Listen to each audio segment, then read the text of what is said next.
Saat ini dunia sedang menyaksikan konflik geopolitik yang diselesaikan menggunakan kekuatan militer. Ketegangan yang melibatkan Amerika Serikat dan Israel di satu sisi, serta Iran di sisi lain, menunjukkan dinamika hubungan internasional yang syarat dengan kepentingan strategis, dominasi keamanan regional, serta persaingan kekuatan global. Dalam meningkatnya eskalasi aksi militer tersebut membawa kepada pemahaman kolektif yang kritis bahwa penggunaan kekuatan militer yang saat ini terjadi telah mengabaikan prinsip penghormatan terhadap kedaulatan negara, memperlihatkan dominasi negara tertentu atas negara lain, mengabaikan peran lembaga multilateral dalam mencegah konflik yang lebih luas, serta kegagalan sistem keamanan global yang tidak lagi mampu menjamin keseimbangan kepentingan antar negara. Konflik antara Amerika Serikat, Israel, dan Iran tidak hanya mencerminkan pertentangan kepentingan di tingkat regional, tetapi juga menggambarkan tantangan besar bagi tata kelola global ke depan.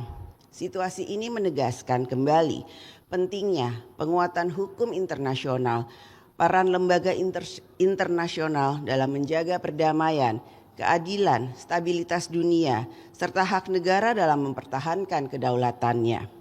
Atas nama pimpinan dan anggota Dewan Perwakilan Rakyat Indonesia, kami menyampaikan duka cita yang mendalam atas wafatnya Yang Mulia Ayatullah Ali Khamenei, pimpinan tertinggi Republik Islam Iran,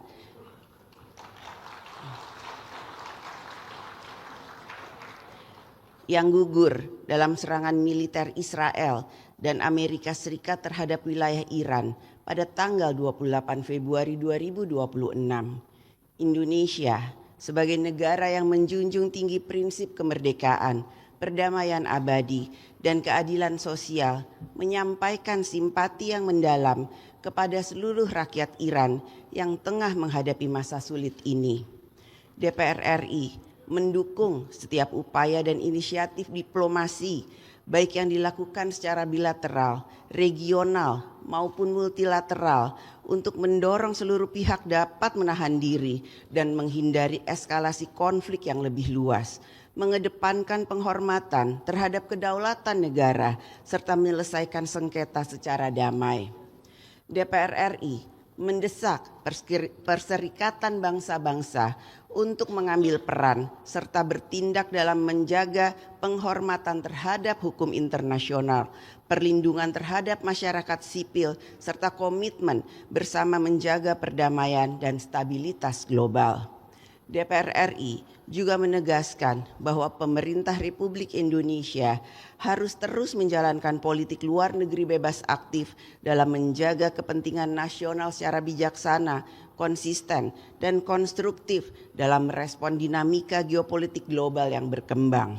Sidang Dewan yang terhormat, pada masa persidangan ini DPR RI bersama pemerintah akan terus menyelesaikan agenda program legislasi nasional dan penyelesaian pembahasan terhadap sejumlah rancangan undang-undang. Undang-undang yang dibentuk sebagai instrumen negara dalam memastikan terwujudnya ketertiban umum, tercapainya kesejahteraan rakyat, terjaganya kepentingan publik, serta terbangunnya akuntabilitas penyelenggaraan kekuasaan negara. DPR RI dan pemerintah dalam membentuk suatu undang-undang dibutuhkan komitmen yang sama, yaitu mengutamakan kepentingan nasional di atas kepentingan kelompok, kepentingan sektoral maupun jangka pendek. Pembentukan undang-undang tidak dapat semata-mata didasarkan pada pertimbangan popularitas, kebijakan, atau tekanan opini sesaat. Legislasi harus berpijak pada prinsip kehati-hatian, rasionalitas kebijakan, serta pertimbangan jangka panjang yang ikut mempertimbangkan stabilitas negara, kepastian hukum, dan keberlanjutan. Dampak dari konflik geopolitik yang sedang terjadi di Timur Tengah akan mempengaruhi stabilitas ekonomi global, termaksud perekonomian Indonesia. Hal ini akan mempengaruhi harga minyak, harga transportasi, harga barang, nilai tukar rupiah terhadap dolar Amerika Serikat, rantai perdagangan, pertumbuhan ekonomi, serta ketahanan fiskal dalam menjalankan pembangunan.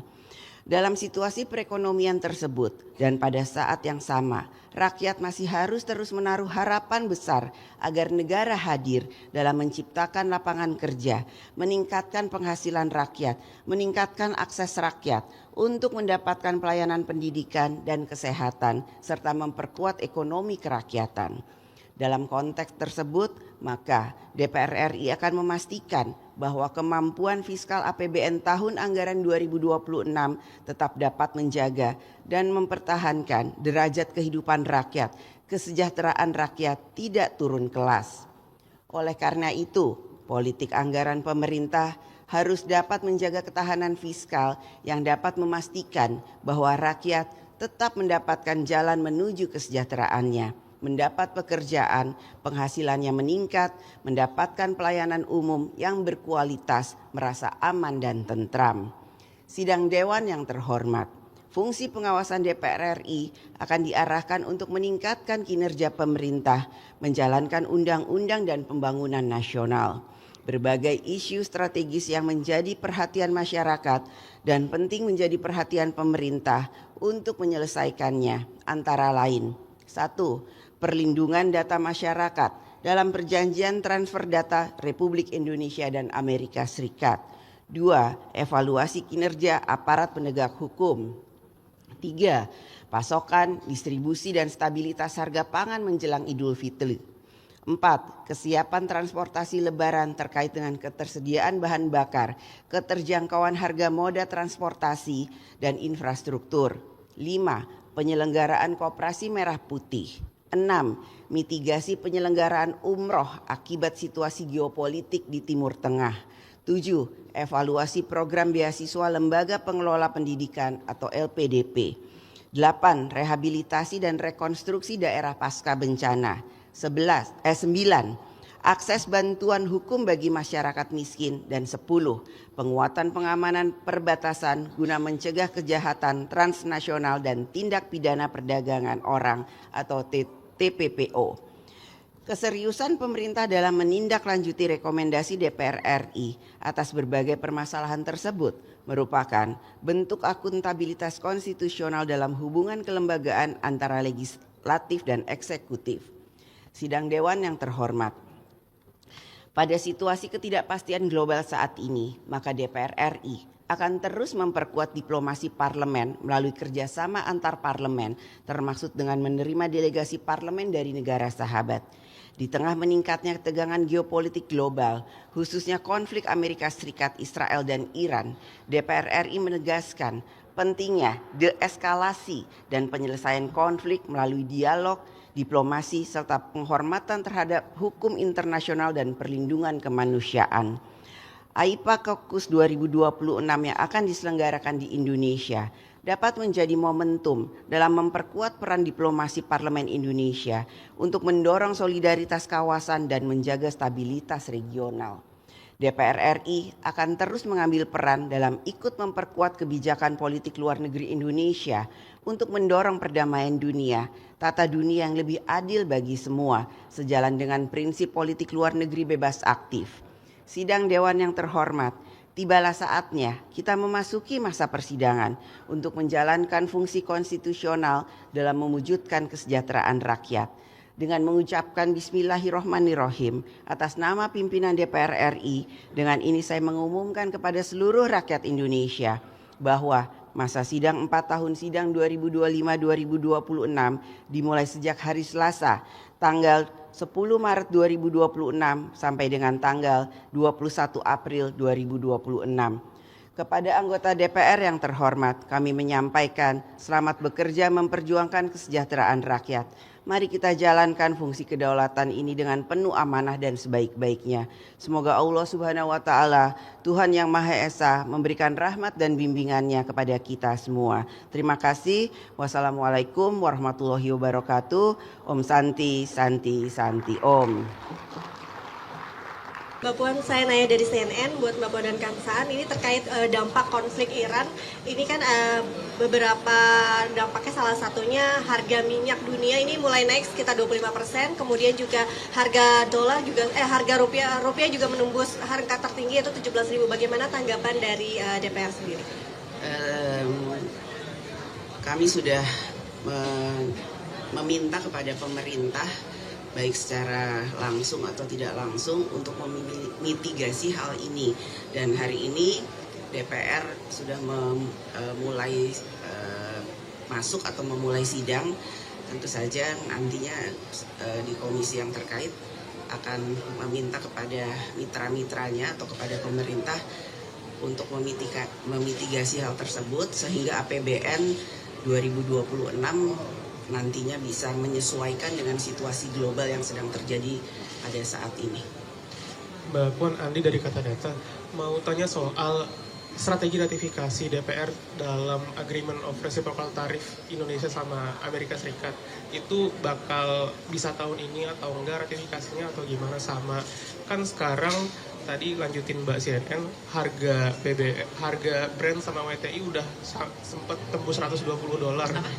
Brent sama WTI minyak bumi mentah kemarin udah tembus $120. Sedangkan sekarang kan mau mudik ya. Itu gimana cara DPR bisa untuk membujuk atau bekerja sama dengan pemerintah menekan harga biaya mudik nantinya? Itu tupoksi pemerintah untuk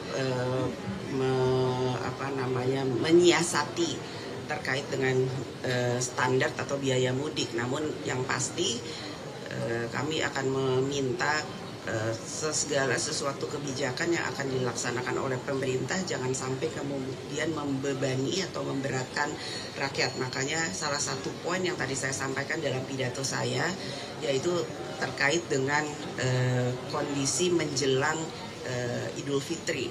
Apakah itu terkait dengan biaya transportasi, kemudian juga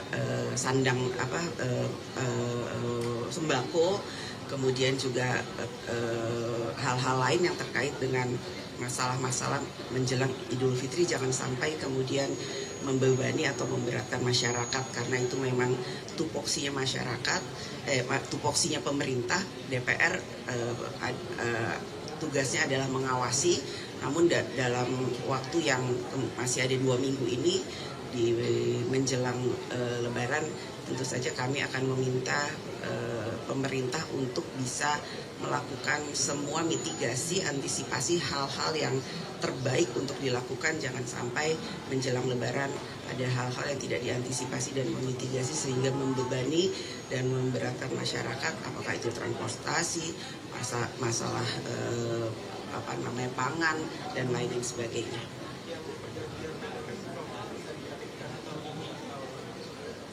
Yang pertama, kita harus melihat dahulu apa saja terkait dengan hal-hal yang sudah disepakati antara pemerintah dengan pemerintah Amerika, dan penjelasan tersebut tentu saja harus dibuka secara detail.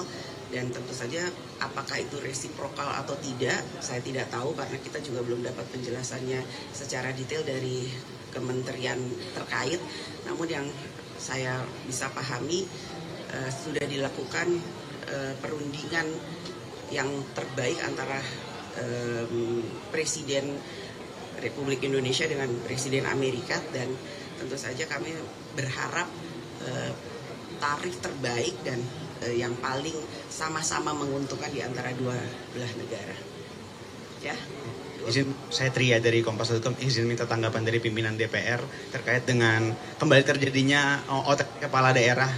Pada hari ini kabarnya Bupati Sarandi Bengkulu itu dikenal OTT. Ini kan terjadi beberapa waktu terakhir ya, sebelumnya juga ada beberapa bupati. Mungkin ada catatan dari DPR terkait dengan OTT ini. Kemudian juga terbaru pemerintah membatasi pensos untuk anak-anak di bawah 16 tahun. Mungkin dari DPR ada catatan sendiri bagaimana implementasinya supaya benar-benar berjalan efektif, Mbak. Terima kasih. Melalui komisi terkait, DPR mendukung apa yang sudah dilakukan oleh kementerian terkait untuk membatasi medsos untuk anak-anak.